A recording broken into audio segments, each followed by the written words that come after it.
We did a version of this video last year, but we went back, we listened to your feedback, and updated our list with new stuff. So gameranx is here to bring you the best video game accessories under 50 bucks. Everything we talk about is linked in the description below. We got a lot of products to cover, so let's get started off with number 10. Desktop speakers for PCs and consoles definitely fall within this $50 sweet spot. So if you are looking to boost up your sound, the first one we can recommend is the Arion Legacy AR504LR. This is a 70-watt speaker system that gives you a left and right speaker and a subwoofer. And honestly, the subwoofer is what you want, and for this price, it's pretty good. The enclosures look simple and nice, nothing really too flashy. It will fit in pretty well on your desktop or next to your TV, and it comes with a wireless remote, which you may find pretty useful. One of the biggest reasons we're recommending this is not only is it good for PCs, but it also hooks up to your PlayStation 4 and Xbox One as well. They're not perfect, but they're pretty hard to beat for the price. What does come close though, we also linked below, is an updated version of the speaker system we recommended last year, and that's the Cyber Acoustics 30-watt powered speaker system. This is another subwoofer-based system, and it looks a little different, and it may be more in line with your taste with a little less features and stuff, but still nonetheless a decent product.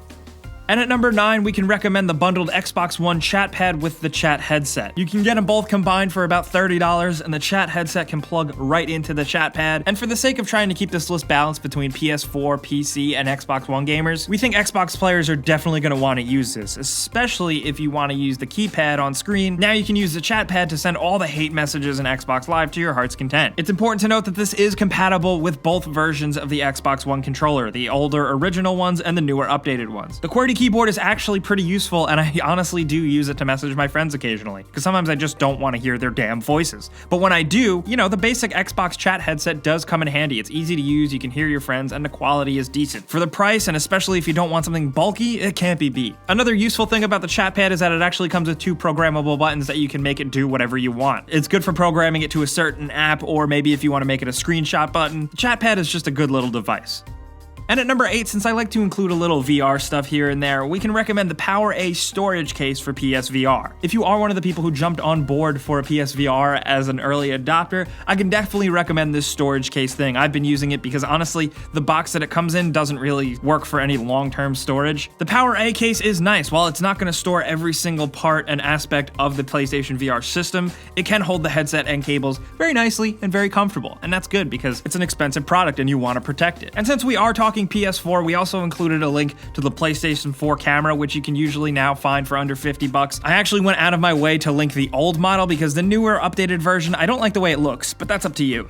And at number 7, for you console gamers, let's talk controller charging. The first thing we can absolutely recommend for this budget is the Xbox One Play and Charge Kit. Honestly, if you don't have one already, I don't know what you're doing. It's much nicer to rely on a rechargeable battery instead of just double A's that makes your Xbox One controller feel like a toy. Now you can charge your Xbox One controller like you charge everything else in your house. It's a no-brainer replacement, and I still don't understand why Xbox doesn't just include this standard on their controllers. One of the nicer bases we can recommend for both consoles is a Nyko one. The Nyko Charge Base is pretty much the best all-around solid charging case that can charge 2 controllers at once and look nice like a little display while doing so. The Nyko Charge Base for Xbox One actually comes with their own batteries, so you wouldn't have to get the Play and Charge Kit if you got this charging base. It's a nice little 2-for-1 type of thing. There's little LED icons that tell you when charging is in progress and when it's complete, and we also linked the PS4 version, which is basically the same thing except the design is a little bit more low profile, and I personally prefer it. Both charging bases make it nice and easy to just simply pop your controller on it and charge and forget about it. And that's the most important for these, right?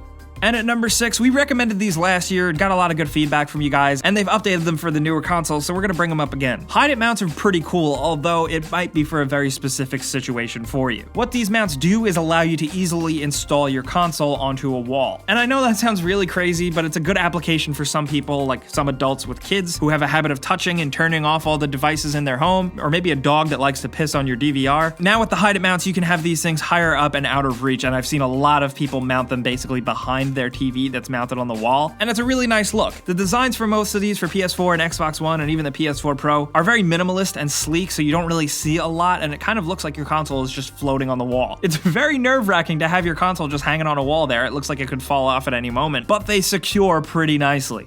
And at number 5, since we like to include them too a little bit, let's talk about mobile gaming. Okay, just bear with me because I know some of you guys flip out anytime I mention playing a game on iOS and Android. But if you are the type of person that does like to do that once in a while, and you want to do it more comfortably and play games more like a normal human would, the first one we can recommend is the Mad Catz Micro CTRL-I. We've recommended similar versions of this before. This is the one for iPod, iPhone, and even iPad, and it's one of those products that is basically a fully functional controller with a screen mount on top of it. And in terms of actual controller designs, we think the Mad Catz one is probably the most comfortable and the most familiar feeling. It also has lots of supports with different iOS games on the App Store, so that's probably going to be useful if that's your type of thing. We can actually recommend a slightly different one for Android. It's called the PowerA Moga Pro Power. And this one has a similar type of stand that mounts on top of a controller and it folds down, which is pretty nice, and it fits a bunch of different Android devices. You know, support for these things can be hit or miss and very tricky to find the right games, but when it works and it's all set up, it's pretty awesome. This one works with basically any Android device, connects via Bluetooth, and it's nice and closely designed to the Mad Catz one. And at number 4, we can finally acknowledge you PC players a little more with some products that are probably cheaper than you might expect. The first one is actually the Steam Link. While the Steam Link isn't for everybody, in certain situations it can be really, really awesome. All you need to do is set it up, hook it up to a TV, connect it to your Wi-Fi network that your gaming PC is also connected to, and the Steam Link's tech inside allows you to easily and nicely stream your PC games from your beefy gaming PC to any other TV in your house. It's a simple little low-profile device with a couple connections, and it's pretty versatile, and if you've gotten into PC gaming but want to take it away from a desk, the Steam Link is a surprisingly nice and elegant solution to that. And since we're at it, we might as well recommend the Steam controller as well, which may be an ugly looking guy, but he ain't so bad, it just takes some getting used to. The Steam controller definitely isn't perfect for every single game, but it does work very, very nicely with the entire library itself, and the dual trackpads with surprisingly interesting and useful haptic feedback tend to be pretty useful for certain types of games. We did want to recommend it to you guys in case you didn't know.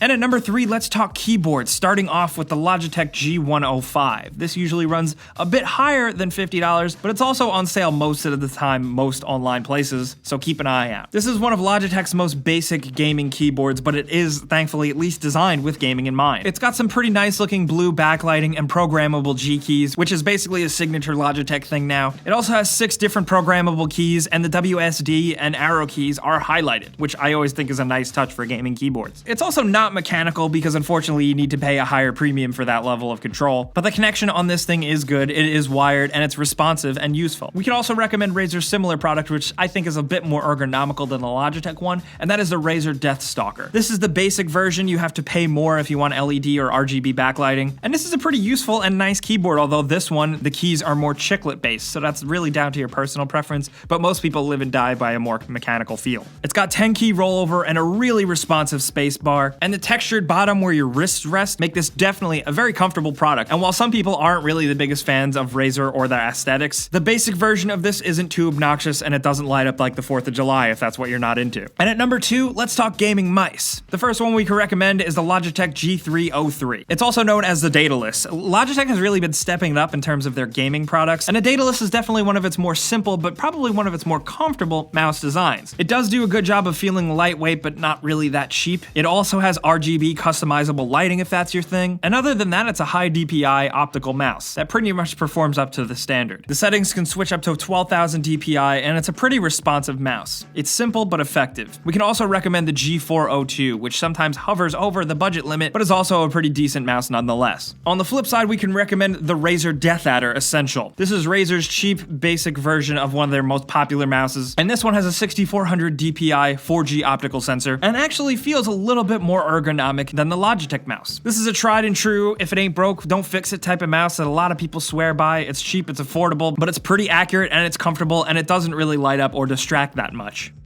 And at number 1, let's talk headsets. The first one we can recommend is the Logitech G230 stereo gaming headset. This one is going to be pretty useful for you PC gamers because it's a decent and very comfortable headset that also has a microphone built in. While it is definitely not perfect and there's a lot of better headsets out there, for the price, this one looks nice and it's comfortable. It feels pretty lightweight, it's flexible, and it's geared specifically towards gaming. However, if you're all over the place, maybe you hop on PS4 and sometimes also PC, we can recommend the HyperX Cloud Stinger gaming headset. I don't know who comes up up with these names. This thing works for PC, Xbox One, and PS4, and is similar to the Logitech headset in the fact that it's very light, comfortable, and subdued. The ear cups rotate and the microphone does flip up. The microphone actually sounds a little better than the Logitech one. Volume controls are on the left ear of the headset, and it's just a solid all-around headset that we see a lot of people swear by. If you look up reviews of this thing, people rave about it all the time. And we're gonna back them on that. This thing is pretty good. And if you're strictly on console, sometimes it's hard to recommend TurtleBeach, but these are probably the best ones. The TurtleBeach Earforce Recon. They have different versions for PS4 and Xbox One. Basically, they're pretty cheap, functional, and comfortable stereo gaming headsets. You know, for some people, stereo gaming on console isn't ideal, but if you got a limited budget and you want something better than just a standard pack-in headset, the mic quality is decent and the sound quality is better than you'd expect. They're pretty versatile, easy to use and hook up, and all three of these headsets definitely fall in a very specific category for decent quality, decent usability for the price. And that's why we can recommend them. Guys, those are the video game accessories that we can recommend for 2016 under $50. Like I've been saying, these videos live and die by your feedback, so we do want to hear in the comments below what gaming stuff under $50 you like to use, especially with keyboards, mice, and headsets. They're very contentious and everybody has their own preference. So we want to hear anything you want about any of these products down in the comments below. You know, if you have any suggestions for things that you like to use or something we should include on the list next year that you think might benefit people, let us know. If you learned about a new thing or two, clicking the like button helps us out a ton. And if you're new, subscribing is a good idea because we put out videos like this every single day. But as always, thanks for watching. We'll see you guys next time.